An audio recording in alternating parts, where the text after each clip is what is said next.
بسم اللہ الرحمن الرحیم۔ السلام علیکم ورحمۃ اللہ وبرکاتہ۔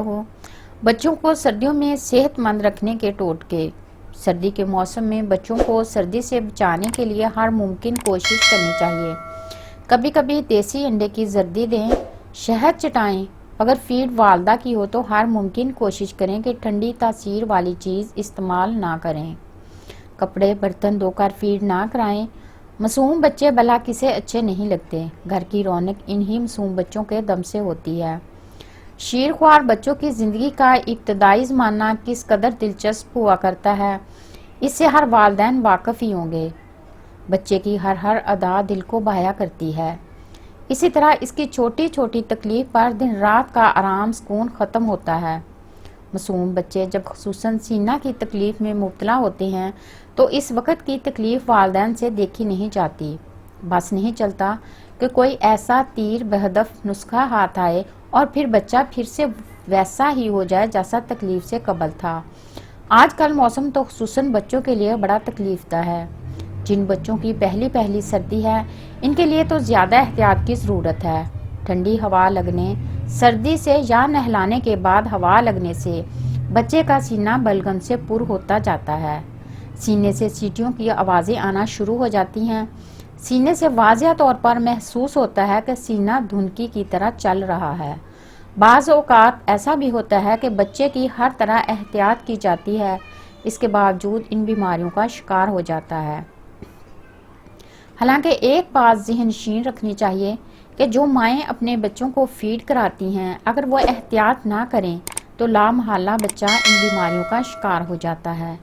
عام طور پر یہ ہوتا ہے کہ ماں اگر ٹھنڈی چیز کا استعمال کرے تو اپنے بچے کو فیڈ کرا لے تو بچے کو ٹھنڈ ضرور لگے گی، یا پانی کا کام کر لے، کپڑے وغیرہ دھو کر یا نہا کر۔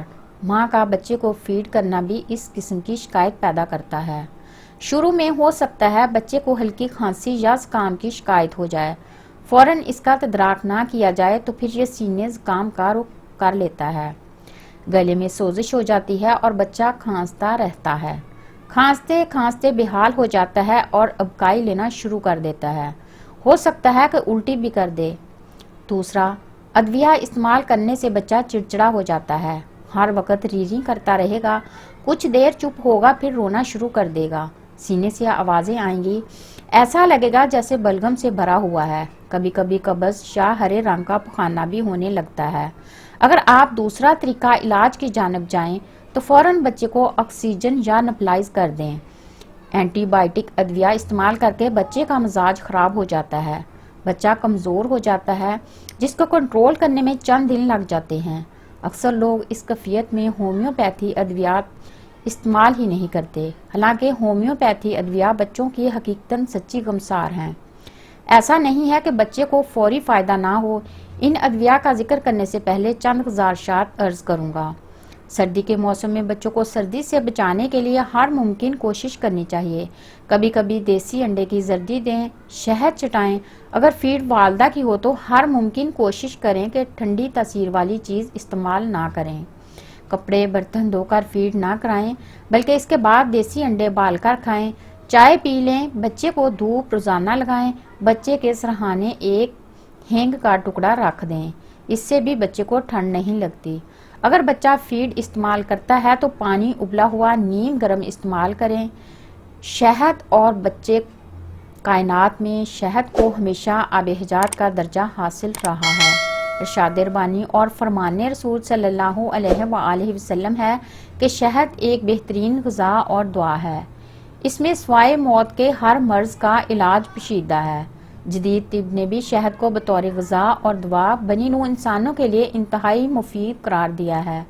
دنیا میں اب سوائے پاکستان کے باقی تمام ترقی یافتہ اور ترقی پذیر ممالک میں شہد کا استعمال بڑھ گیا ہے، جو اس کی افادیت سے بخوبی آگاہ ہیں۔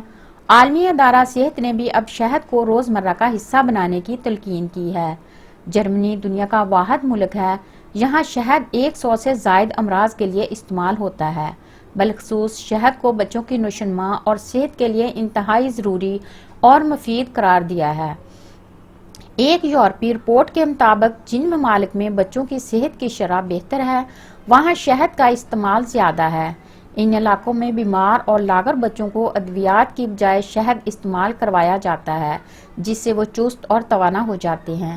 شہد جراثیم کش ہے، اس میں لوہا، تانبا سمیت متعدد اجزاء شامل ہیں جو خون میں سرخ ذرات میں اضافہ کرتے ہیں، جس سے بچوں میں غذائی قلت پیدا نہیں ہوتی۔ غیر متوازن اور ناکافی غذا کھانے والے بچے کے لیے شہد متوازن غذا کا تصور پیش کرتا ہے۔ پاکستان میں 100% بچے سارا سال کسی نہ کسی مرض میں مبتلا نظر آتے ہیں۔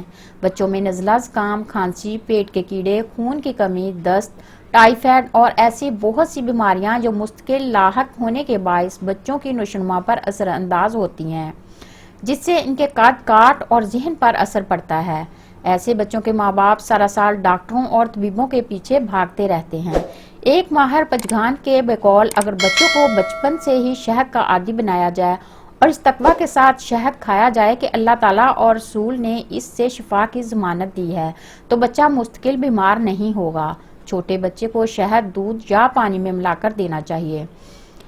ڈاکٹر صاحب کا کہنا ہے کہ بچے آپ کے قیمتی وقت سے زیادہ قیمتی ہیں، لہٰذا بچوں کے لیے خالص شہد حاصل کر کے انہیں کھلائیں۔ خصوصاً سردیوں میں جب موسم خشک ہو یا سردی جوبن پر ہو تو شہد کو بچوں کی خوراک کا حصہ بنا دینا چاہیے۔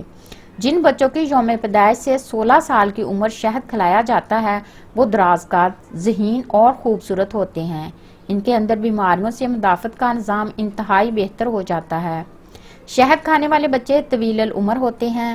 ماہر طب و نفسیات کا کہنا ہے کہ بچے ہر وقت حرکت کرتے رہتے ہیں، اس لیے ان کے جسم سے بہت زیادہ ایندھن استعمال ہوتا ہے اور اس کی مانگ بھی بڑھتی رہتی ہے۔ توانائی کی اس مانگ کو پورا کرنے کے لیے بچے مٹھائیاں، بسکٹ، ٹافیاں وغیرہ کھاتے ہیں، جس سے ان کا معدہ اور دانت خراب ہو جاتے ہیں اور ان کے چہرے کی رنگت بھی متاثر ہوتی ہے۔ ایسے بچے چڑچڑے ہو جاتے ہیں، لہٰذا ان کو بازاری اور گندی اشیاء کھانے سے دور ہی رکھا جائے تو بہتر ہے۔